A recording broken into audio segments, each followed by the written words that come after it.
Welcome back, welcome back, welcome back. So today is the very last day of Black History Month, and we can't have a future without knowing our roots. Tiffanie Anderson, CEO of Away to Africa, is here to talk to us about diaspora travel to Africa, not just to visit, but to belong. Welcome, Tiffanie. Thank you so much for joining us. Thank you for having me. I mean, of all the continents to focus on and to want to visit, Away to Africa. Why Africa?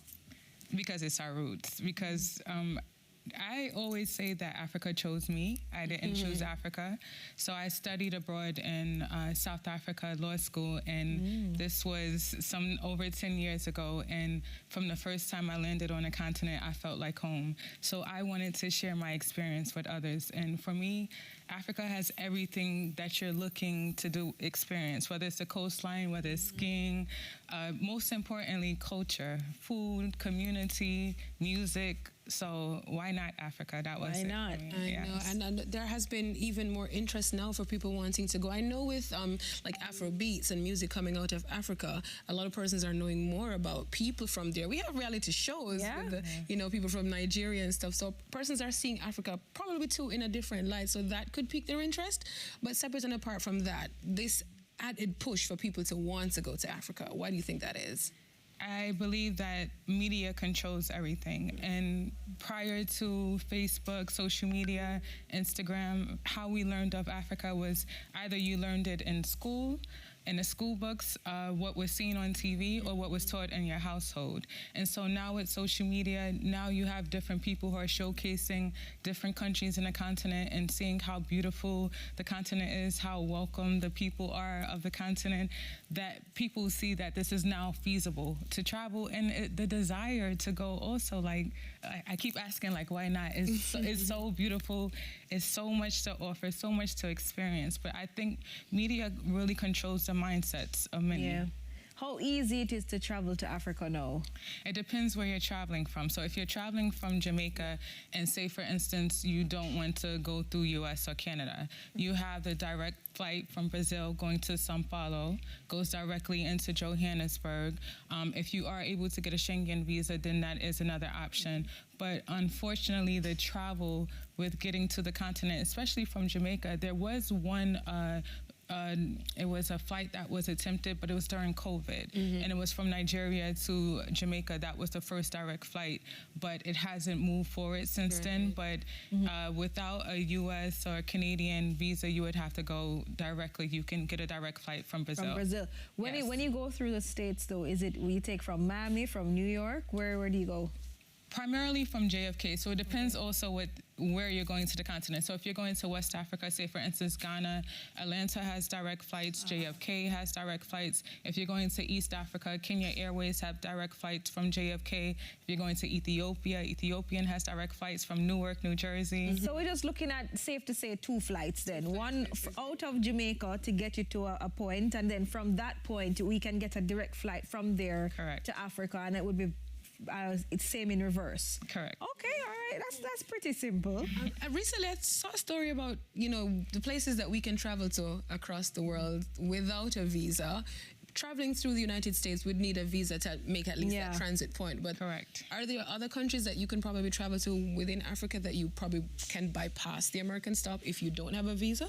So the thing is, so let's just use Ghana, for example. Right now, if you travel on a Jamaican passport, you don't need a visa to travel into Ghana, nor do you need a visa to go into Brazil. So I just think that is the most seamless route that you can take from Jamaica without having to acquire visas. Because say, for instance, if you go through Turkey or different options, you're going to either need the visa, an e-visa for that country, or a Schengen visa to pass through Europe. So the easiest bet is going through Brazil. Talk to me now about the popular and safe destinations within Africa. You mentioned Ghana, you touched on South Africa. So tell me about some other, aspects or places within Africa that you would recommend for the different reasons. So with the Way to Africa, we service 20 countries on a continent. And it's always that question when people are like, what is safe? I'm like, I mean, you won't go to certain places at night. So all the countries that we service, I would like to say they're safe. So I'm going to remove that component. But in regards to what you're looking to experience, Ghana for the culture, South Africa for the beauty and affordability, Kenya for the coastline, Tanzania for also the coastline, but also safaris as well, Egypt for the history. Wow. Skiing, you can go to Lesotho. I mean, it's skiing. So I've been skiing in Africa. I've been skiing in Africa, yes. Yeah, okay. Yes. You've been to how many of these countries? 20. All the 20 you're promoting, you've been to? I can't promote it unless I experience it. Yeah. So when we contact you, Tiffanie, we can say, hey, Tiffanie, I would love to go to Ghana, and you would then recommend certain activities and places that we could go. You create the whole experience for us, you curate it, or is it that we can say, hey, Tiffanie, I've seen this spot, can you help me to get there? How does it work? All of the above. So you say, I'm interested in this location, or you can say, hey, I want to celebrate an anniversary or a birthday. Where would you recommend? And then we ask you a few questions and then direct you to a few options. And from there, we work also as a concierge service. So from assisting with booking flights to once you arrive, even the visa services we take care of. Once you arrive, you're taken care of. There's an Away to Africa representative with you through the entirety of the tour until you depart. So anything that's needed on the continent, getting to the continent while you're there, we take care of. Wow. And you know that, what has the response been like as well? So now we're entering into our 10th year of business, and I mean, over the years, gradually, before it was like, okay, I'm interested. Now it's like, we have to get there. Why haven't we traveled to Africa yet?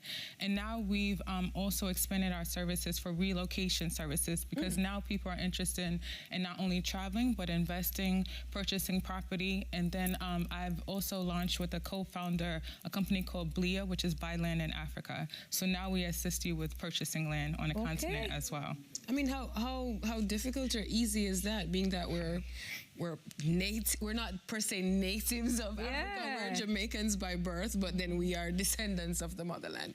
How then, if I want a piece of Africa, can I be able to get that? I see, that's a tricky question, because it depends. If it's off-site and it's, say for instance, it's a condo that you're looking to purchase and it's within 3 years and you can pay it off and it's from a reputable developer, no problem. But if you're going to purchase land, you want to make sure the person who's selling the land actually owns the land. So that's the ease that Blia provides. We're making sure that the transaction, we match you with verified agents, developers, and then you can complete the transaction 100% online. Okay. So, well, you offer a lot of services, Tiffanie, and it seems like you love the motherland. Yes, I do. You know, where would you say is your favorite destination to visit? So I also live in, I would like to say, it was once a hidden gem called Lamu, Kenya. And so Lamu is off the coast of Kenya, and it's an archipelago actually, and the islands that I live on, there are no cars, so you get it's either through boats. There's a lot of donkeys, a lot of cats, Not a cat camels. Oh yeah, it's a lot of cats. So, but it's very peaceful. People are walking around barefoot. Just the beaches are beautiful. It's a bit more quiet. There's no air pollution. So I mean light pollution. So you see a lot of like shooting stars at night. So Lamu, Kenya is actually that's my favorite right now. Wow. All right. Well, Tiffanie, I mean, you have definitely convinced me to put Africa on my bucket list of places to travel to sooner than later. Not your bucket list, your to-do list. My to-do list. Yeah, I gotta go there. I gotta go. We gotta go. Well, Tiffanie, thank you so much for joining us. Thank you. For people who want to reach out, if they're interested, how can they do that? Away to Africa. It's a website? Yes, it's a website. Everything is Away to Africa, and also Buy Land in Africa, Blia as well. All right. Yes. There you go. We're going Ghana, Nigeria? Yeah, but I want to go South Africa. Definitely want to go, and Ghana. We're just going to go on a tour. Yeah. All right, thank you so much for stopping by, sharing with us, of course, Tiffanie Anderson, CEO of Away to Africa. We have more amazing things for you right after this break. Soon come, stay with us.